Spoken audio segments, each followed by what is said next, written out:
அது மட்டும் இல்ல, மாண்புமிகு அவை முன்னவர் மாண்புமிகு எதிர்கட்சி தலைவருக்கு உறக்கமா பேசுறார். ஏற்கனவே இந்த திட்டத்தை எல்லாம் நாங்கள் முயற்சி எடுத்து பச்சைக்கு தெரிவித்து அவர்கள் ஆன காரணத்தால் தான் இந்த தீர்மானத்தை கொண்டு வந்திருக்கிறோம். மாண்புமிகு ஒண்ணு ஜாதிக்கு இப்படிலாம் இப்படிதான் பேசி ஆகணும். வேற எப்படி பேச முடியும்? என்ன பேச முடியும்? உங்களுக்கு சரக்கு இருந்தாலும் பேச முடியும்.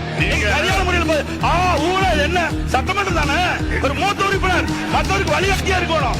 அதை விட்டுட்டு ஊழல் என்ன இதுக்கெல்லாம் பயப்பட மாட்டேங்க.